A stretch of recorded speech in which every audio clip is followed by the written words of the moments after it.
Hello, I'm Mireia and I'm a Eurodesk intern, and today we are here with Loredana, who we will interview in the topic of disability. Hello Loredana, how are you? Hello Mireia, thank you. Nice to be here today with you and with all those who are going to watch this video. Really nice. We are really glad and really happy to have you here, so thank you a lot to accept to be part of this interview. My pleasure. So to start, I just wanted to ask you if you can maybe do a short presentation of yourself for the people that is watching this interview. Of course, no problem.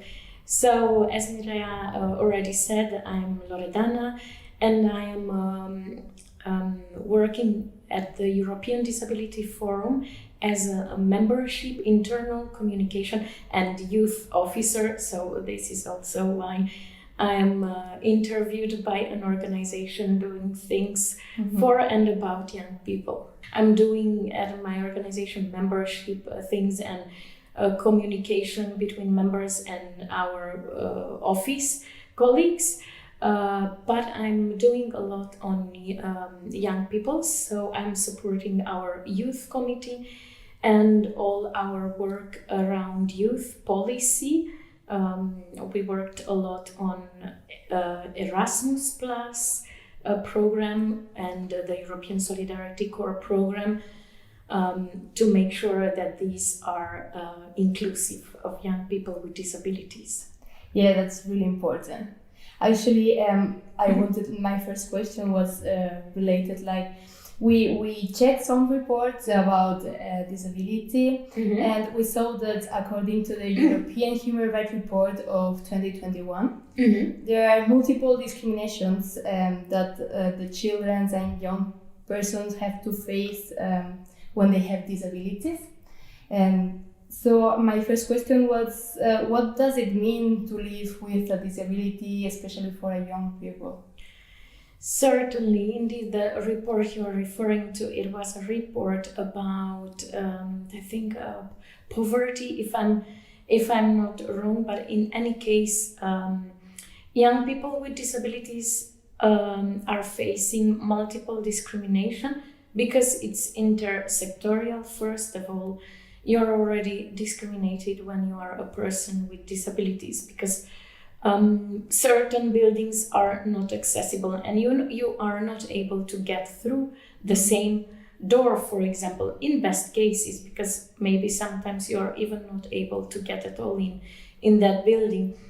And then being a young people, it's again an extra, because young people are facing many times discrimination, and the two of them together, it's multiplying the discrimination. Finding a job is not easy for young people with disabilities. Finalizing an adequate education level, getting access to it is better, is improving, but still it's not given to everyone. And what do you think about our society for what you have said? There's a lot to improve still. What do you think? What else can be done? How can we start to improve things? First of all, involve young people with disabilities, because active participation of no matter which group is essential. That means people constructing something, whatever that is, it will be already including young people with disabilities in this case, and they will make sure that that part is included and they won't be left outside. I think that's certainly a main point. And then providing accessible and visible information, because many times there are things done for people with disabilities, but people with disabilities don't know about it. Yeah. So do you think that this maybe is one of the main cultural barriers that people with disability have to face? I think that's one of them. And the second one is mentality. This varies from EU country to EU country. The fact that it is thought often that persons with disabilities are those who only need help, but no, persons with disabilities, young people with disabilities can also help and can contribute as equal partners, equal participants in whatever they do if they are given the good means to do it. Mm-hmm. And that's often people think no, they can't do it, so they are excluded, or there are things done for us. I'm saying us because myself, I have a disability, I'm almost blind, and people they think, I need this or I need that, but did you ask me? Did you ask young people, do they need that? Mm-hmm. Or they don't suppose, ask first. Exactly, like communication, as we always say, communication is the main key. It's for all the cases. Communication and dialogue, which means two parties and not only one. Yeah, that's really important. Yeah. And also now we are coming for a bad period because we have faced this pandemic situation, and maybe it have been really bad. I'm assuming that maybe it have been really bad for people with disability. How do you think, maybe you always it was the case for you, how this pandemic had affected the people with disability? It really affected young people, people with disabilities in general, and young people with disabilities even more. We made the youth committee decided to make a survey after the first wave, after the total lockdown, and one of the most important issues that came forward was mental health. It was really hard for everyone. Mm-hmm. But then also, from one day to the other, all services were suspended. And some people with disabilities, they need physiotherapy to survive, to be able to live a life. Then they need assistance to get out of bed and to get back in bed, to eat. It depends on the disability. Some people, they need help to get their to get what they need in house, and these were suspended. And afterwards, of course, some things they were put on online. Even not speaking about education, because I'm coming to that one also. Because after a while, services were re-established, most of them online. Mm-hmm. I'm giving my own personal experience, saying that one of the services I need and I'm using is someone who comes to help cleaning my house. Now, how can you do that online? Maybe to direct me, go there. Mm-hmm. No, I had concretely, we moved and I got a new oven, and I needed someone who can see, who could help me. We tried remotely and it didn't work. So I couldn't use it until June, when the ergotherapist could come at our house and finally show us how it works. But then, education was an issue for many people. Mm-hmm. Because it was not easy even for people without disabilities. Online classes for certain people, they were flourishing, but it's also something very personal. And but then were the platforms accessible that were used? Not all the time. And then were interpreters for those who need sign language.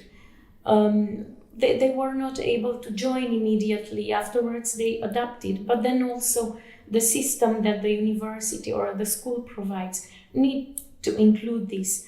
The documents they provide for the lessons, they need to be in an accessible format also. And these were a couple of the things. And then when people went back again to school, partially or not, then sometimes for people with disabilities, they were not allowed because they were afraid that it's too risky for them, or parents were afraid that it's still not safe enough from health point of view. And then finally, we shouldn't forget those ones also who are in special schools. In their case, it was even more complicated, because those young people, they had to choose. If they wanted to have education during the pandemic period, they had to stay in the school in the boarding school for who knows how long, 2-3 months, how long or stay at home and don't have anything. So these were real cases, unfortunately. Yeah, unfortunately. And of course, many people lost their jobs, many young people. For some, it was good because they could start and work online, but many lost their jobs. And financially, it was also not easy, because the services they were having, and if they didn't have someone along them, and they had to use the online systems offered by shops, and some of them are for free, but supermarkets, when they send home, it's free only, at least in Belgium, only if you buy at least for €100. But as a young people, you don't have necessarily always that amount to buy, and you are doing as you can. Yes. And do you think that maybe because of the pandemic, these problems have had a focus and people realize about it? And do you think that maybe this can be helpful to improve faster?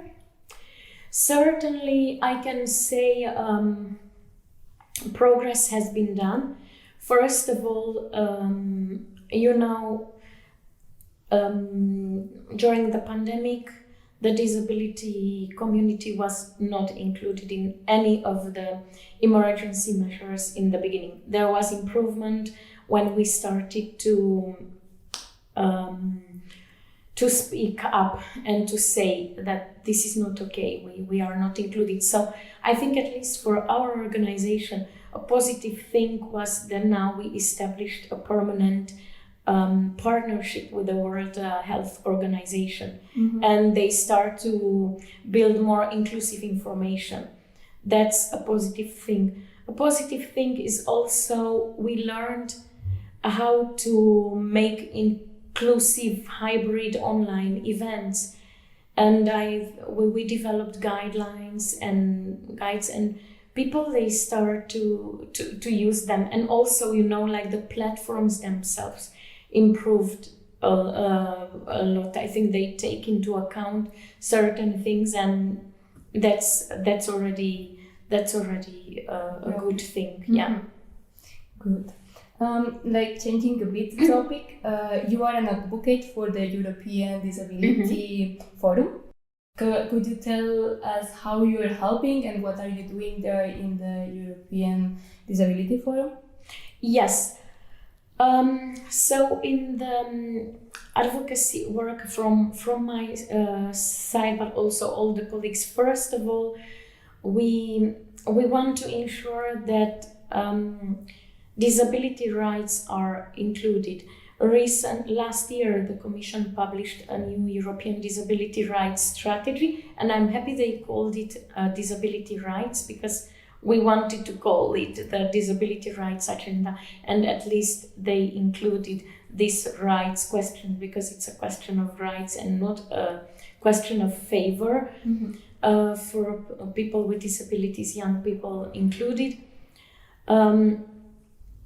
There is a convention that defines clearly our rights as persons with disabilities, and we are monitoring that this is implemented. I don't know if you are aware, but just in this period, the EU itself, who signed and ratified this convention, is reviewed now by the UN Committee on the Rights of Persons with Disabilities. And in a couple of days, they will publish a list of issues. And our organization has sent a shadow report, as we call it, where we say which points were addressed and which not, which are still missing. And of course, we included, our youth committee worked on it also, and we included quite a couple of things. And I would mention one of the problems, for example, we have the European Youth Guarantee, which allows young people to have a first work experience or continue education. And unfortunately, this is not accessible in certain countries for people with disabilities, because they need to choose between their disability allowance or the funds given by it. But their disability cost still remains. And with these funds, they wouldn't be able even to cover those costs. So it's a too big sacrifice to request from young people with disabilities, because they wouldn't be able to do their job then, and maybe even to survive. So this is certainly a big issue we are addressing, and we highlight to the European Commission, but also on national level. So we work with our colleagues to ensure that disability is high on the agenda everywhere, and our issues are addressed, especially also access to information, right to vote, and now a very urgent issue, young persons with disabilities in Ukraine, and also young people with disabilities in Ukraine. That's our very, very high priority now. And what are you trying to do to help them? At least my colleagues dealing with it, so they have addressed the humanitarian agency to make sure that persons with disabilities are helped. And we want to try now to make sure that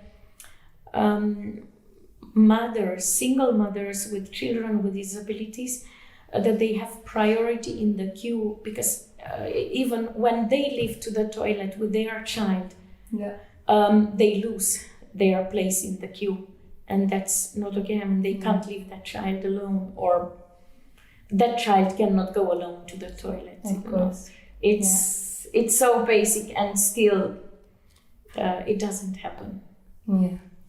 And for the people that maybe want to help, the people that maybe is watching this interview right now, how can we support people with disability? First of all, I would say, just think that people with disabilities, they are people, first of all, persons, people like anyone. Treat it as it is. Then don't have prejudices, and see the person with its abilities. First of all, as to institutions, I would say, make visible if you have anything in place for persons with disabilities. Make sure that is visible. Put it on the first page of on the home page of your website. Yes. Visibility for sure of what you are doing, because it's fantastic if you are doing. I think that's very helpful. Make your information clear, accessible. That's essential, and include us. That's for sure a very important point. Do you think that there's maybe a problem of misinformation about the topic? Misinformation, I don't know, maybe a lack of knowledge. A lack of knowledge for sure. And often, yes, maybe one misinformation point. I think when people hear, I need to make accessible my events, they already think, that's very expensive, that's impossible for me. I don't do things, I don't work on accessible event. But no, just make sure that whatever you are making, are you making a document, make it correctly, and it will be accessible in large part. And there are simple things to do that can make a big difference. And that's important. Just don't be afraid of accessibility. And accessibility, it's not only for persons with disabilities, it is for anyone, as we are saying. Yeah, building an accessible building, it will help also mothers with baby carriages to enter, or someone who is temporarily unable to move or move in a different way. And that's for anyone. It's for anyone. So thank you. I think it's a really important message that you give us today, and that's everything. I really want to thank you for coming and being part of this interview. My pleasure. Thank you very much for giving me and the European Disability Forum the opportunity to address this, and I hope that the world and also everyone watching this interview will start and do those small steps in becoming more available for everyone. Yes, thank you very much. Thank you.